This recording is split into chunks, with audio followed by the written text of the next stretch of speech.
ஆச்சி பாதாம் ட்ரிங்க். ஆச்சி பாதாம் ட்ரிங்க் ஒன்னு வாங்கினா ஒன்னு ஃப்ரீ. பாஜக தமிழ்நாட்டில் ஊதி பெரிதாக்கப்பட்ட ஒரு பிம்பம். தயவுசெய்து புரிஞ்சு, நான் யாரோடு வேண்டுமானாலும் விவாதிக்கிறது. அண்ணாமலையா, நான் இந்த நாள் அமித்ஷாவே வேணாலும் கூட்டுவாங்க. வெற்று வாக்குறுதிகள் கொடுத்து நீங்க ஆட்சியில் இருக்காங்க திமுக அப்படின்ற அடுக்கடுக்கான குற்றச்சாட்டுகள் ஆதாரத்தோட பேசுறாரு. ஆதாரத்தோட பேசினாரு. டாஸ்மாக் குள்ள 36 கோடின்னு யார் சொன்னா? அமித்ஷா பேசுறாரு. அமித்ஷா யாரு? மத்திய உள்துறை அமைச்சர். அவர் சொன்னா அது வேத வாக்கா? பொய்யிலே கால்படி, புரட்டிலே முக்கால் படி, மக்கள் நம்பும்படி வாழ்வது எப்படி சொன்னவர் யாரு? பாஜக மாநில தலைவர் 4 கோடி நாகேந்திரன். ஆனா அவங்க சாமியை காப்பாற்றணும்னு வராங்கல்ல சார். சார் சாமி தான் சார் நம்மளை காப்பாற்றணும் இவ்வளோ நாள் சொல்லி கொடுத்தாங்க சார். முருகனே சப்போர்ட் பண்ண மாட்டாருங்க. நான் எல்முருகனை சொல்றீங்களா இல்ல லார்ட் முருகனை சொல்றேன். உங்களுக்கு மானம் சூடு சொரணம் இருந்துச்சுன்னா பொங்கி எழுந்து அமித்ஷா அவர்களே தமிழ்நாட்டில் கூட்டணி ஆட்சி கிடையாது என்ன விளையாடுறீங்களா சொல்லணும்ல. இந்த நிமிஷம் வரைக்கும் பதில் வரல. லாஸ்ட் டைம் நம்ம அந்த மீட்டிங்ல நடந்த கூட்டணி அறிவிச்ச மீட்டிங்லயே அவருடைய ஒரு வார்த்தை சொன்னாங்க, உடனடியா மறுத்தாருல்ல சார். உடனடியா மறுக்கல, ஒரு 4 நாள் கழிச்சு மறுத்தாருல. இப்ப இனிமே அது மாதிரி மெதுவாக தான் மறுப்பீங்களா? மக்கள் அதிருப்தியில் இருக்கிறாங்கிறது அமித்ஷா சொன்னது உண்மை. மக்கள் கடும் அதிருப்தியில் இருக்காங்க திமுக மீது.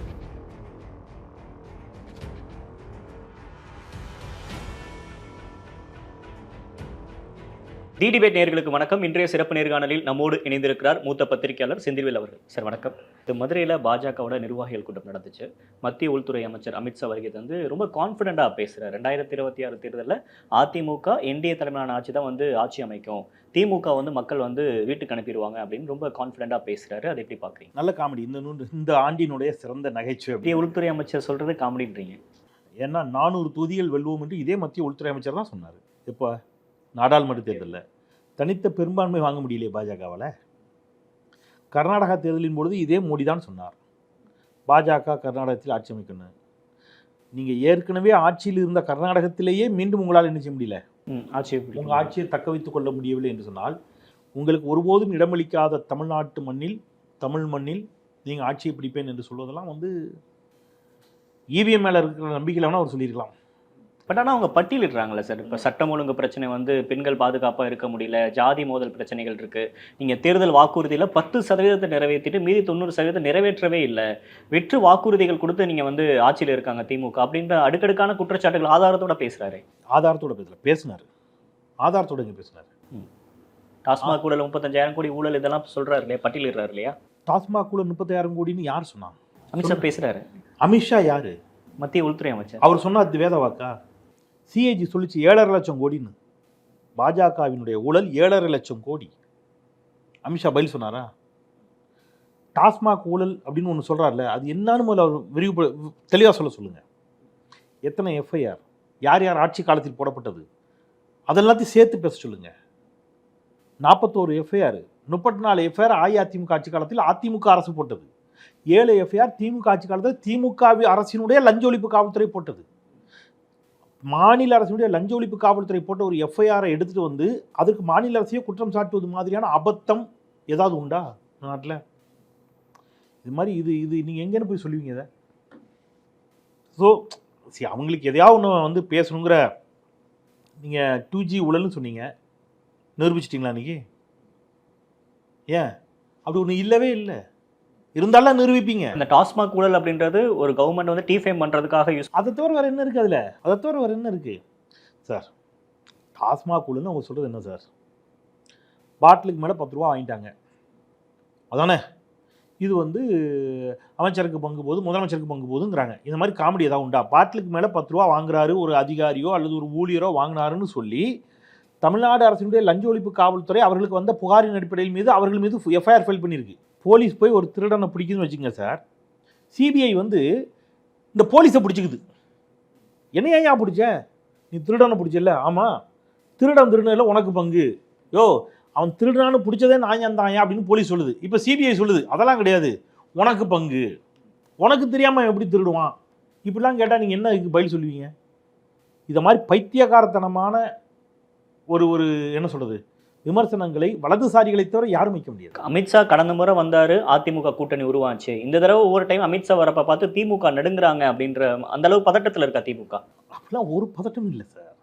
ஏன் பதறணும்? எதுக்கு பதறணும்? திமுகவுக்கு ஒரு பயம் இருக்குது.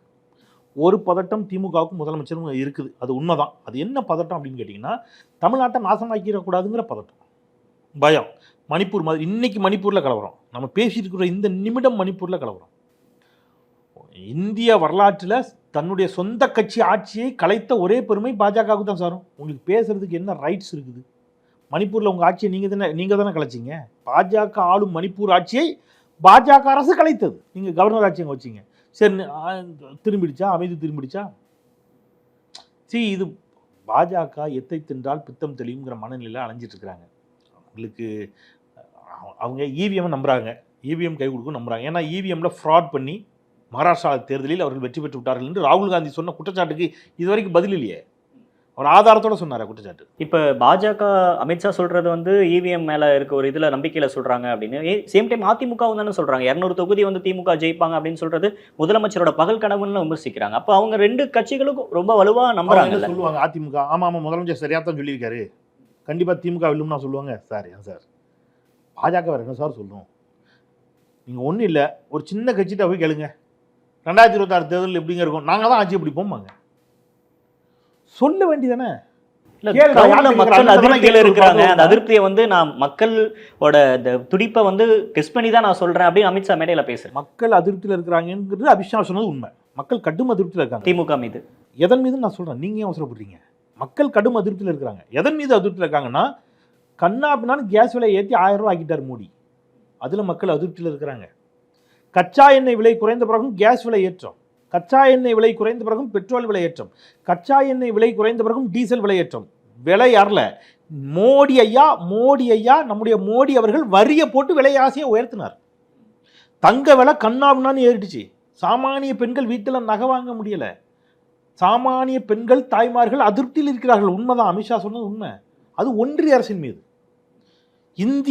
இந்தியாவில் இருக்கக்கூடிய சொந்த நாட்டு குடிமக்களை பாதுகாப்பதற்கு வக்கற்ற ஒரு அரசாக போய்விட்டது இந்த அரசு. சேம் டைம் திமுக மீது குற்றச்சாட்டுகள் இருக்குல்ல சார், டாக்ஸ் இந்த பத்திரப்பதிவோட டாக்ஸ் ஏத்தி இருக்கோம். எதோட டாக்ஸ்? எதோட சரியா சொல்லுங்க. சொத்து வரி உயர்வு இல்லையா? சொத்து வரி உயர்வு யார் உயர்த்தினா என்ற டேட்டா இருக்கு, டீடைல்ஸோட வச்சிருக்கிறேன். எடுத்து ஏற்கனவே ஒரு டிபேட்ல தெளிவா பேசியிருக்கிறேன். 15th ஃபினான்ஸ் கமிஷன் 15வது நிதிக்குழுவில் ஒன்றிய அரசு பரிந்துரைக்குது. பரிந்துரைக்க கூட இல்லை, என்ன சொல்றாங்க? கண்டிப்பாக சொத்து வரியை உயர்த்த வேண்டும். சொன்னது யாரு? பாஜக அரசு.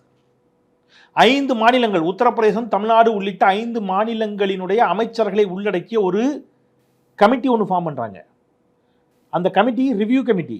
அதுக்கு இன்னும் சொல்ல போனா இதை வந்து சீர் செய்யணும். எதை? சொத்து வரியை சீர் செய்யணுங்கிறதுக்கு ஒரு கமிட்டி. அதுல தமிழ்நாட்டிலிருந்து கலந்து கொண்டவர் அன்றைய அஇஅதிமுக அமைச்சர் வேலுமணி அவர்கள் கலந்துகிட்டு சொத்து வரியை கட்டாயம் உயர்த்தினால் மட்டும்தான் ஒன்றிய அரசு தரக்கூடிய நிதியை தருவோம் என்று ஒன்றிய அரசு சொல்லிச்சு. ஓகேன்னு சொல்லி கையெழுத்து போட்டு வந்தவர் வேலுமணி. என்கிட்ட ஆதாரம் இருக்குது. நாடாளுமன்றத்தில் இது தொடர்பாக கேள்வி எழுப்பப்படுகிறது. அந்த கேள்வியை கேட்கக்கூடிய நாடாளுமன்ற உறுப்பினர்கள் ஸ்ரீ கோத்தா பிரபாகர் ரெட்டி, ஸ்ரீமதி வங்க கீதா விஸ்வநாத் ஆகிய 2 எம்பிக்கள் நாடாளுமன்ற உறுப்பினர்கள் கேள்வி எழுப்புறாங்க. இந்த மாதிரி நீங்கள் வந்து சொத்து வரியை அர்பன் லோக்கல் பாடிஸை டெவலப் பண்ணுறதுக்கு என்ன செய்கிறீங்கன்னு. செப்டம்பர் 22ஆம் தேதி 2020ஆம் ஆண்டு. ரைட். பதில் சொல்கிறது யாருன்னு கேட்டிங்கன்னா, the minister of state independent charge of the ministry of housing and urban affairs Shri Hardeep Singh Puri சொன்ன பதில் என்கிட்ட இருக்குது. வாசிச்சா நேரம் கடந்துடும், சுருக்கமாக சொல்லிடுறேன். என்ன சொல்கிறார் அப்படின்னா, மாநில அரசுகள் மாநில அரசினுடைய ஜிஎஸ்டிபிக்கு ஏற்ற மாதிரி நீங்கள் கட்டாயம் வரியை உயர்த்தி ஆக வேண்டும். வரியை உயர்த்தினால் மட்டும்தான் உங்களுக்கு ஒன்றிய அரசு தரக்கூடிய கிராண்ட்ஸ் எல்லாம் வரும். 15th ஃபினான்ஸ் கமிஷனுடைய பக்கம் வாரியாக நான் சொல்லிடுறேன். while 50% grants to rural local bodies are united, the remaining 50% would be tied as grants for sanitation and water supply, which are identified national priorities. For rural local bodies, no condition, எந்த கண்டிஷனும் கிடையாது, have been prescribed for getting the grants. இந்த grants பெறதுக்கு எந்த கண்டிஷனும் கிடையாது. எந்த வருஷத்துக்கு? in 2021 only. ஒரு வருஷம் உனக்கு விளக்கு கொடுக்குறேன். அதனால தான் அதிமுக என்ன சொல்லுது, எங்க ஆட்சியில் ஏறலன்னு. ஹவவர் ஃப்ரம் 2021 2022 ஆன்வர்ட்ஸ், 2021 2022 முதல் the entry level conditions for rural local bodies getting these grants in the timely submission of audited accounts. நீங்கள் இது எல்லாத்தையும் செஞ்சு, நாங்கள் சொன்னதெல்லாம் செஞ்சு நீங்கள் செஞ்சால் மட்டும்தான் உங்களுக்கு என்னது. இது 15th ஃபினான்ஸ் கமிஷனுடைய அறிக்கை. பக்கமாக நான் எடுத்து சொல்ல தயார். மக்களை எத்தனை நாளைக்கு ஏமாற்றுவீங்க நீங்கள்? சிலரை சில நாட்கள் ஏமாற்றலாம், பலரை பல நாள் ஏமாற்ற முடியாது. ஆனால் அந்த மேடையில் பேசுகிற அமித்ஷாவாகட்டும், எல்முருகன் ஆகட்டும், பாஜக முன்னாள் மாநில தலைவர், தற்போது இருக்கக்கூடிய மாநில தலைவர், எல்லாரும் வந்து திமுக ஆட்சி அகற்றது உறுதி, தேதியை குறிச்சாச்சு அப்படின்ற அளவு கான்ஃபிடென்ட்டாக பேசுகிறாங்களே சார். அப்படிதான் சார் பேசுவாங்க. இது எனக்கு பாஜக மேடையில் இருந்துட்டு திமுக ஆட்சியை அகற்றுவது கடினம், ரொம்ப கஷ்டமாக இருக்குது, திமுக நிறைய மக்களுக்கு நன்மை செஞ்சுருக்குது, திமுக ஆட்சியை எப்படி அகற்றுவது என்றே எங்களுக்கு தெரியவில்லை, இலவச பேருந்து, மகளிருக்கு 1000 ரூபாய், இதை விட்டுருங்க, புதுமை பெண் திட்டம், தமிழ் புதன் திட்டம், இதை விட்டுருங்க. இதை தாண்டி 4 ஆண்டுகளில் இவ்வளோ பெரிய மருத்துவமனையை கட்டிட்டார, சென்னையில் கலைஞர் நூற்றாண்டு மருத்துவமனையை, இவ்வளோ பெரிய நூலகங்களை கட்டியிருக்கிறாரு, மாவட்டந்தோறும் நியோ டைடல் பார்க்க கொண்டு வந்திருக்கிறாரு, தமிழ்நாட்டுடைய பொருளாதாரத்தை 9.69 விழுக்காடாக உயர்த்தி விட்டாரே, இன்னமும் பணவீக்கம் தமிழ்நாட்டில் கட்டுக்குள் இருக்கிறது. இதெல்லாம் ஒன்றிய அரசு கொடுத்த டேட்டா, என்னோடது இல்லை, இது எல்லாமே ஒன்றிய அரசு கொடுத்த அறிக்கைகள். இதெல்லாம் சொல்லி நாங்கள் தான் அறிக்கை கொடுத்துருக்கோம், அதனால திமுக வெல்றது கஷ்டங்க, இப்படியா பேசுவாங்க? இல்லை, எந்த ஷாக்களாலும் தமிழ்நாட்டை வீழ்த்த முடியாது அப்படின்னு முதலமைச்சர் பேசியிருந்தாரு. அதற்கு நேற்று பதில் சொல்றாரு அமித்ஷா. அமித்ஷாவால வீழ்த்த முடியாது தான், ஆனால் மக்களே வந்து வீழ்த்துவாரு, அந்த மனநிலைக்கு வந்து மக்கள் வந்துட்டாங்க அப்படின்றாரு. மக்கள் தான் வீழ்த்திட்டாங்களே பாஜகவை. 2019 வீழ்த்தினாங்க, 2021 வீழ்த்தினாங்க, 2024 தேர்தலிலும் வீழ்த்தி விட்டார்கள். அந்த பெர்சன்டேஜ் கணக்கு நீங்க அதை ஏத்துக்க மாட்டீங்களா? நேத்தே நீங்க பேசுறாரு, நீங்க சொல்லுங்க. 11% நாங்க பாஜக தனித்தே வாங்கின வாக்குகள். தனித்தே வாங்கின வாக்கு 11%. எத்தனை தொகுதியில போட்டிட்டீங்க? ஆல்மோஸ்ட் 23 கிட்ட 23 தொகுதியில போட்டிட்டு 11%னா ஆவரேஜ் பர்சன்டேஜ் நீங்க கணக்கு பண்ணுங்க. நான் உங்களுக்கு ஒரு கணக்கு சொல்றேன். நீங்க இந்த கணக்கெல்லாம் சொல்லி ஊரை ஏமாற்றக்கூடாது. ரொம்ப நாளாக பல பேர் பாஜகக்காரங்க இப்படி ஏமாற்றிருக்காங்க டிவி டிபேட்ஸில். நான் உங்களுக்கு ஒரு கணக்கு சொல்கிறேன். 2016 அதிமுக தனித்து போட்டிடுச்சு 254 தொகுதியிலும். தனித்து போட்டிட்டு அதிமுக வாங்கின வாக்கு சதவிகிதம் 40.88. மேடம் ஜெயலலிதா தலைமையில் 40.88. அந்த எலெக்ஷனில் பாமக தனித்து போட்டிட்டது, பாஜக தனித்து போட்டிட்டது. தனித்து போட்டிட்ட பாஜக வாங்கிய வாக்கு எவ்வளோ தெரியுமா? வெறும் 2.86. பாட்டாளி மக்கள் கட்சி, இது நாம் சொல்றது பாஜக 2.86. பாட்டாளி மக்கள் கட்சி வாங்கிய வாக்கு 5.36. அந்த மாற்ற முன்னேற்றம் வன்பூமி. அப்போ பாமக 5.36, பாஜக 2.86, அதிமுக 40.88. இது இவங்கெல்லாம் தனித்து போட்டிட்டு வாங்கினது. இப்போ இவங்க 3 பேர் ஒன்று சேர்ந்துட்டாங்க. அப்போ இந்த 3 வாக்கு சதவீதம் ஒன்று சேரணும்ல. ஒன்று சேர்ந்தா எவ்வளோ வரணும்? 49.1 விழுக்காடாக இது நினைச்சணும் இருக்கணும், இந்த 3 கூட்டினீங்கன்னா. ஆனால் அப்படியே கட் பண்ணி ஓப்பன் பண்ணாங்கிற மாதிரி 2021 சட்டமன்ற தேர்தல் இவங்க எல்லாரும் ஓரணி, அதிமுக, பாஜக, பாமக 49.1 விழுக்காடு வாங்கியிருக்கணும். வாங்கினது 39.71 விழுக்காடு. 10 வருஷம் ஆன்டி இன்கம்பன்சியை கணக்கில் எடுத்துக்கணும்ல சார்? யாருக்காண்டி? நீங்கள் தான் எல்லா நன்மையும் செஞ்சுருக்காதானே சொல்கிறீங்க சார். நீங்கள் எல்லா நன்மையும் செஞ்சுருக்கீங்க சார். பாஜக ஆட்சியில் பாலா இருந்த எல்லாரும் பொங்கி ஓடுதே. பட் இங்கே ரூலிங் பார்ட்டி இருந்தது அதிமுக தானே சார். நீங்கள் தான் ஒரு தீமையுமே செய்யலையே. அப்படிதான் நீங்கள் சொன்னீங்க. அப்புறம் ஏன் வரல உங்களுக்கு? இந்த பேச்சை ரூலிங் பார்ட்டி ஆப்போனன்ட் பார்ட்டிலாம் இல்லை, பாஜகவோட கூட்டணி வச்சதுனால அதிமுகவுடைய வாக்கு சதவீதமும் குறைஞ்சது. அதிமுக 40.88 33.29 விழுக்காடுக்கு வந்துச்சு. இப்போ மீண்டும் இப்போ பாஜக அதிமுக கூட்டணி அப்படின்றது அது பலவீனமான ஒரு கூட்டணியாக தான் பார்க்கப்படும். பலவீனமாக தான் போகும். ஏன்னா ஒரு ஸ்ட்ராங்கான அலையன்ஸாக நீங்கள் பார்க்க மாட்டீங்களா? திமுக அப்படின்ற ஒரு அணி இங்கே ஒரு அலையன்ஸோட ரொம்ப இன்டாக்டாக இருக்கிறாங்க. ஆப்போசிட்ல அதிமுக தனித்து நின்னாங்க. இப்போ பாஜக அவங்களோட போய் நிற்கிறாங்க அப்படின்றப்ப ஒரு மாற்று சக்தியாக நீங்கள் பார்க்கல. பாஜக தமிழ்நாட்டில் ஊதி பெரிதாக்கப்பட்ட ஒரு பிம்பம், தயவுசெய்து புரிஞ்சுக்கங்க. நான் யாரோடு வேண்டுமானாலும் விவாதிக்க தயார். அண்ணாமலையா, நான் இதனால் அமித்ஷாவே வேணாலும் கூப்பிட்டாங்க. நான் என்ன சொல்கிறேன், நின்று நிதானித்து டேட்டாவோட பேசுவோங்கிறேன். நான் வைக்கிறேன்ல டேட்டா, நான் தான் 2-3 மாசமா எல்லா மீடியாலையும் டேட்டா வச்சுட்டு இருக்கிறேன். இது மதுரையில் நடந்த நிர்வாக கூட்டத்திலே அந்த அளவு கூட்டம் கூடி இருக்கு, பாஜக வளர்ந்துருக்குன்னு அவங்க பேசுறாங்களே சார். நான் என்ன சொல்றேன், எனக்கு தேவை டேட்டா. நீங்க டேட்டாவுக்கு முன்னாடி வைங்க. 2021 உங்களுடைய வாக்கு சதவீதம் என்ன? 2016 உங்க வாக்கு சதவீதம் என்ன? ஈவன் 2024 தான் என்ன? பொன்னார் வெற்றி பெற்றார். அப்ப நீங்க அன்புமணி ராமதாஸ் வெற்றி பெற்றார் 2014. ஏன் உங்களால் வெற்றி பெற முடியல? அப்ப டேட்டா இல்லை. நான் திருப்பி சொல்கிறேன், மகாராஷ்டிராவில் நீங்கள் தில்லுமுள்ளி செய்து வெற்றி பெற்றீர்கள். 12,000 பூத்தில் சாயங்காலம் 5 மணிக்கு மேலே 600 வாக்கு, ஒவ்வொரு பூத்துலேயும் 600 வாக்கு. நம்ம இவ்வளோ டேட்டா பேசுகிறோம் சார். ஆனால் அமித்ஷா வந்து ஒரு ஹோம் மினிஸ்டர், அவர் ஒரு கணக்கிலோட தான் அவர் வந்து பேசுகிறாரு. டெல்லியில் வந்து இத்தனை வருஷத்துக்கு அப்புறம் நாங்கள் பாஜக ஆட்சிக்கு வந்துச்சு, ஹரியானாவில் வந்து நாங்கள் வெற்றி பெற்றோம், மகாராஷ்டிராவில் கவனிக்கக்கூடிய அளவுக்கு நாங்கள் வந்து கட்சியை வளர்த்தோம், அதே மாதிரியான ஒரு சக்ஸஸ் வந்து தமிழ்நாட்டில் வரும் அப்படின்னு பேசுகிறாரு. அப்படின்னா அவர் அந்த கணக்கு வழக்குகள் தெரியாமல் பேசுவார். அதிமுக மீது இருக்கிற நம்பிக்கையில் பேசுகிறாரு. மகாராஷ்டிராவில் கட்சி வளர்த்தாருன்னு பார்த்தீங்களா? மகாராஷ்டிராவில் எப்படி வளர்த்தீங்க? சிவசேனாவை துண்டாடி உடைத்து ஏக்நாத் ஷிண்டேவை இழுத்து வளர்த்தீங்க. அதே மாதிரி அதிமுக உடைச்சிட்டோம், அதிமுகவை பலவீனப்படுத்தி அதிமுக இருந்த இடத்துல நம்ம வந்துடலான்னு அமித்ஷா கணக்கு போடலாம், தப்பு இல்லை. அதை பற்றி அதிமுக கவலைப்படணும். நான் தமிழ்நாடு எப்பொழுதுமே தெளிவாக இருக்கும். நான் திருப்பி சொல்கிறேன், இது வடநாடு அல்ல, இது தமிழ்நாடு. அதே மேடையில் தான் பேசுகிறாங்க. வர ஜூன் 22 முருகனுக்கு ஒரு மாநாடு நடத்தணும், இந்துக்கள் எல்லாம் நம்ம யாருன்னு காட்ட வேண்டிய நேரம் இது, சிக்கந்தர் மலையை மாற்றி வச்சுட்டாங்க முருகன் மலை அப்படின்லாம் பேசுகிறாங்க. இந்துக்கள் ஒன்றிணைணும் அப்படின்னு இந்து கன்சாலிடேஷனை முன்னிறுத்தி பேசுகிறாங்க. இந்துக்கள் ஒன்றிணைந்து விட்டார்கள், ஏற்கனவே ஒன்றிணைந்து விட்டார்கள். யாருக்கு எதிராக? இந்த ஹிந்து விரோத பாஜகவிற்கு எதிராக. இந்தியாவில் ஹிந்து விரோத கட்சி ஒன்று இருக்கும் என்று சொன்னால் அது பாரதிய ஜனதா கட்சி. அதனாலதான் ஒன்றிணைந்த ஹிந்துக்கள் அயோத்தியிலேயே பாஜகவை தோற்கடித்தார்கள். அயோத்தியில பாஜக வெற்றி பெற்றுடுச்சா? சபரிமலை இஷ்யூவை கையில் எடுத்தீங்களே, சபரிமலை அமைந்திருக்கும் தொகுதியிலாவது உங்களால் வெல்ல முடிந்ததா? கர்நாடகாவில் என்னாச்சு? ஜெய் பஜ்ரங் பாலி சொன்ன ஒரு பிரதமர். அனுமனின் சேனைகள் தக்க பாடத்தை புகட்ட வேண்டும். புகட்டிட்டாங்கல்ல, உங்களுக்கு பாஜகவுக்கு தான் புகட்டினாங்க மக்கள். ஒரு இஸ்லாமிய சிறுமி, ஹிஜாப் அணிந்த சிறுமியை சுற்றி நின்று ஒரு 10-20 எரும மாடு மாதிரி இருக்கிற பயலுக உட்காந்து அந்த பிள்ளைய பாடப்படுத்தினீங்க. மக்கள் அதை விரும்பல. ஏண்டா இதாடா எங்களுக்குன்னு தூக்கி தள்ளிட்டான் உங்களை. சார், நீங்க வந்து உங்களுடைய மதவாத அரசியல் வட இந்தியாவிலே தோற்க தொடங்கி விட்டதுங்கிறனா. நீங்க ஃபோர்ஜரி பண்ணி வெற்றி பெற்றுக் கொண்டிருக்கிறீர்கள் வட இந்தியாவில். இந்த திருப்பரங்குன்ற இஷ்யூ எடுத்தாங்க இங்க தமிழ்நாட்டுல, மீண்டும் அதே திருப்பரங்குன்றத்துல அந்த இஷ்யூ வந்து மீண்டும் கையில் எடுக்கிறாங்க. எடுத்தாங்க. எல்முருகன் ஏல் யாத்திரை போகலையா? அதை எடுத்து 4 எம்எல்ஏ வாங்கியிருக்கோம். முருகனே சப்போர்ட் பண்ண மாட்டாருங்கிறேன். எல்முருகனை சொல்றீங்களா இல்ல நான் லார்ட் முருகனை சொல்றேன். அவங்க அவ்வளவு கான்ஃபிடென்ட்டா பேசுறாங்களே சார். பேசட்டும் சார், அதான் சொல்றேன். ஆனால் அவங்க தோத்து போகணும் உட்காந்து இப்போயா சொல்லிட்டு இருக்க முடியும்? கடவுள் முருகனே உங்களை என்ன செய்ய மாட்டாரு. இல்லை, இன்ன வரைக்கும் அந்த ஒரு பாலிடிக்ஸை, ஹிந்துத்துவ பாலிடிக்ஸை ரொம்ப சாஃப்டாக தான் ஹேண்டில் பண்ணாங்க. ஆனால் இப்போ வெளிப்படையாகவே பேச ஆரம்பிக்கிறாங்க. அப்படின்றப்ப இதே கூட்டணியில தான் அதிமுக இருக்காங்க. அதிமுக இந்த அளவுக்கான ஹிந்துத்துவ பாலிடிக்ஸை கையில் எடுக்காத ஒரு பார்ட்டி தான். இல்லை, இப்போ அப்படித்தானே அவங்க இந்த திருப்பரங்குன்ற இஷ்யூ வரப்போல அவங்க அமைதியாக தான் இருந்தாங்க. அது கள்ள மௌனம், கள்ளக்கூட்டு. சிஏஏவை ஆதரிச்சு ஓட்டு போட்டது யாரு? ராமர் கோயில் கட்டும்போது செங்கல் கொடுத்தது யாரு? ஜெயலலிதா தானே கொடுத்தாங்க கரசேவைக்கு. ராமர் கோயில் இங்கே கட்டாமல் இங்கே கட்டுவோன்னு கேட்டது யாரு?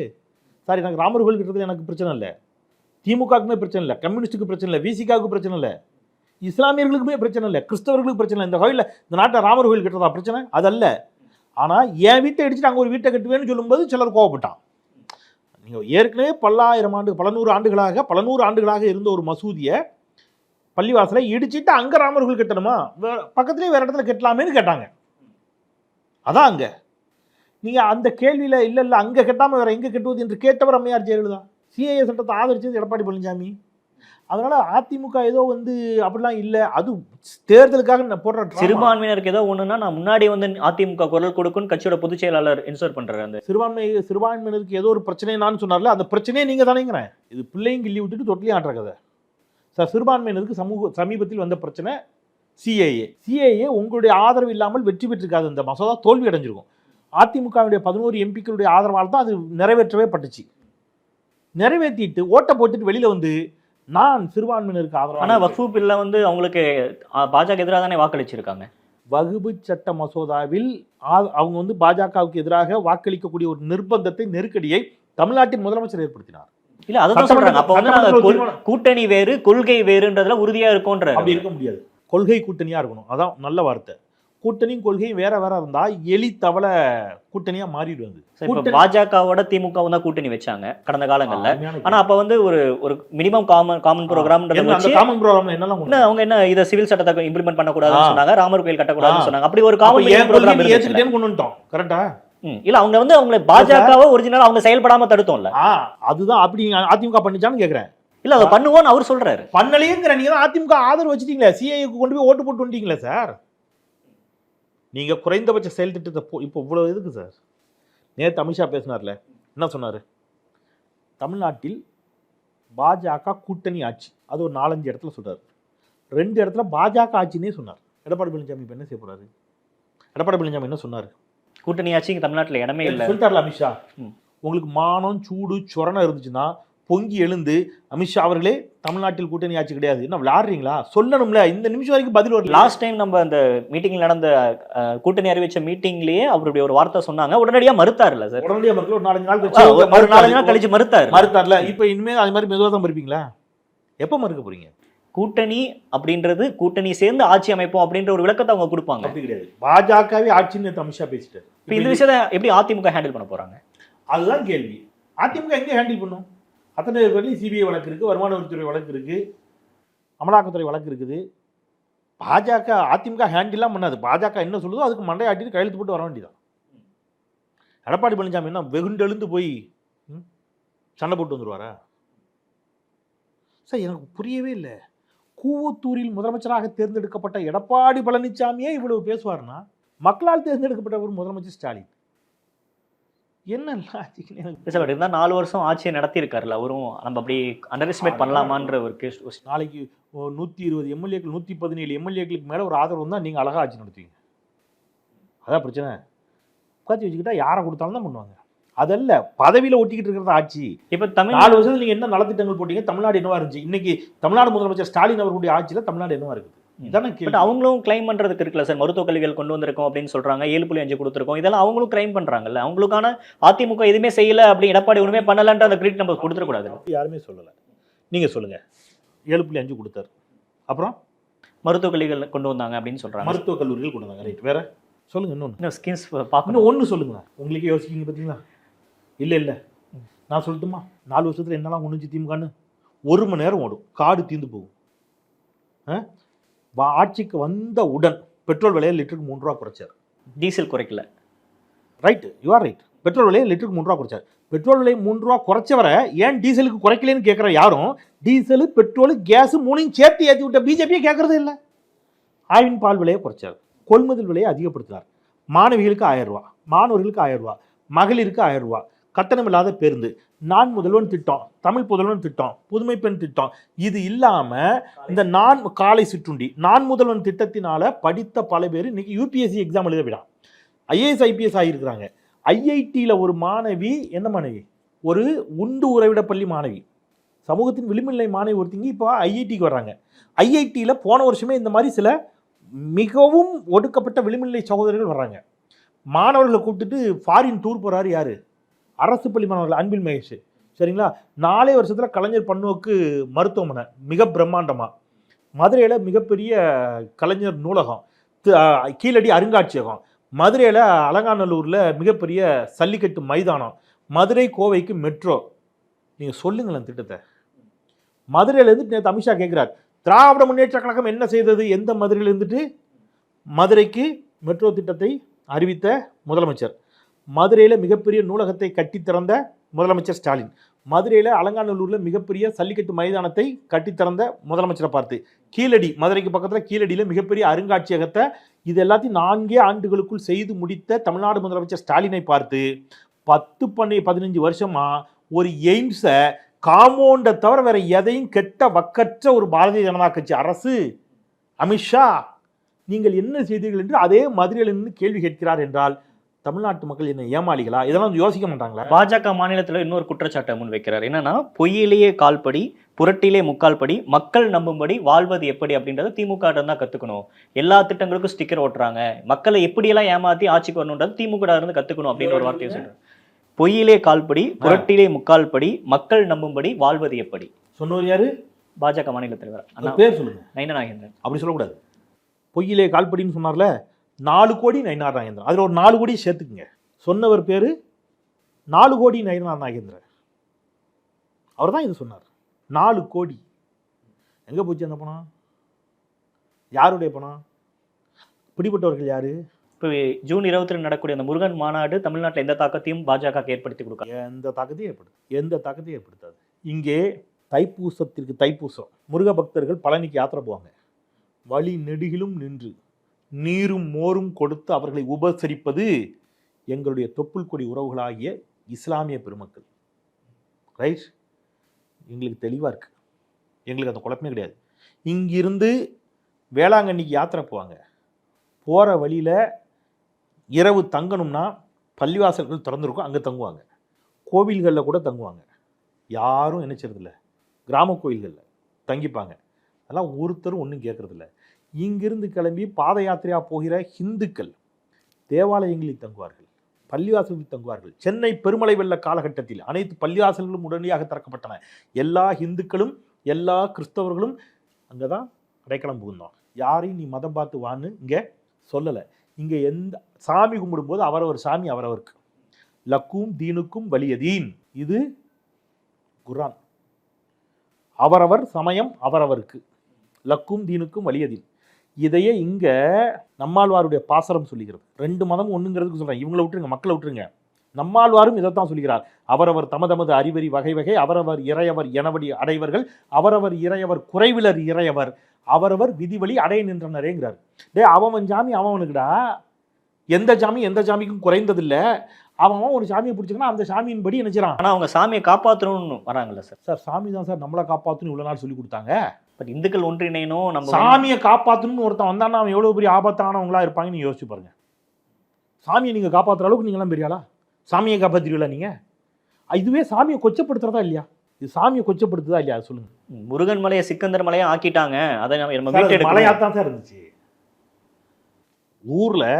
ஒரு ஊரில் ஒரு கோயில் இருக்கும், கொஞ்சம் தூரம் தள்ளி என்ன இருக்கும், ஒரு சர்ச் இருக்கும், கொஞ்சம் தூரம் தள்ளி ஒரு பள்ளிவாசல் இருக்கும். இந்த 3ம் ஒரே நிலப்பரப்பில் இருப்பதான்னு இன்னும் கொஞ்ச நாள் கேட்பீங்க நீங்க. மலையில ஒரு பக்கம் பள்ளிவாசல் இருக்கு, தர்கா இருக்கு, இன்னொரு பக்கம் கோயில் இருக்கு.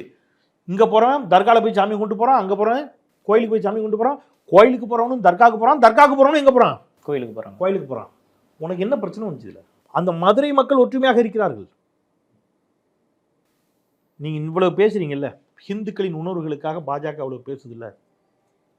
ஆடு கோழி பலியிடுவதற்கு தடைன்னு ஜெயலலிதா கொண்டு வந்தாங்கல்ல, திரும்ப பெற்றுட்டாங்க. அவங்க எப்ப பெற்றாங்க? தேர்தல் தோல்வி வந்ததுக்கு அப்புறம், 2004 தோத்ததுக்கு அப்புறம். அன்னைக்கு எந்த பாஜக போராடியது? இது ஹிந்துக்களுக்கு எதிரானது. ஹிந்து தானே பலிடுறான் கோயில்ல, ஹிந்து கோயில்களில் பலியிடக்கூடாதுன்னு தானே ஜெயலலிதா சத்தம் போட்டாங்க. எவனா போராடி இருக்குங்க பாஜக? ஏதாவது ஒரு போராட்டத்தை எடுத்து காட்டுங்க, எப்படி ஆடு கோழி பலியிடக்கூடாதுன்னு. 2004 ஜூன் 1ஆம் தேதி தமிழ்நாட்டில் ஒரு சிவன் கோவில், சிவன் சன்னதி இடிக்கப்பட்டது. திருக்குறுங்குடிங்கிற ஊரில், நெல்லை மாவட்டம். திருக்குறுங்குடி ரொம்ப புகழ்பெற்ற ஊர். எதுக்குன்னா டிவிஎஸ் நிறுவனம், அவங்களுக்கு சொந்த ஊர் அதான். அந்த டி ஃபார் திருக்குறுங்குடி. அந்த ஊரில் ஒரு பெரிய பெருமாள் கோயில் இருக்குது, நம்பிராயர் கோயில். அந்த பெருமாள் சன்னதிக்குள்ளே, அந்த பெருமாள் கோயிலுக்குள்ளே சிவன் சன்னதி ஒன்று இருந்துச்சு. சிவனுக்கு ஒரு சன்னதி இடித்து தரைமட்டமாக்கி விட்டார் அம்மையார் ஜெயலலிதா. எந்த பிஜேபி போராடிச்சு, எந்த இந்து முன்னணி போராடிச்சு, எந்த ஆர்எஸ்எஸ் போராடிச்சு? ஒரே ஒரு சான்று காட்டுங்க. கோவிலை இடித்த ஜெயலலிதா ஹிந்துக்களின் பாதுகாவலர், ஆடு கோழி பலியிட தடை சட்டம் கொண்டு வந்த ஜெயலலிதா ஹிந்துக்களின் பாதுகாவலர், ஓடாத திருவாரூர் தேர ஓட வைத்து அழகு பார்த்த கலைஞர் ஹிந்துக்களின் எதிரியா? 1491 நாட்கள்ல 3000 கோவில்களுக்கு குடமுழுக்கு விழா நடத்திய முத்துவேல் கருணாநிதி ஸ்டாலின் ஹிந்துக்களின் விரோதியா? தமிழில் வழிபாடு நடத்தப்படும் என்று சட்டமாக்கிய கலைஞரும் திராவிட முன்னேற்ற கழகம் ஹிந்துக்களுக்கும் தமிழுக்கும் விரோதியா? அனைத்து ஹிந்துக்களும் அர்ச்சகராகலாம்னு சட்டம் கொண்டு வந்தா எப்படி சார் ஹிந்துக்கு விரோதியா இருப்பாங்க?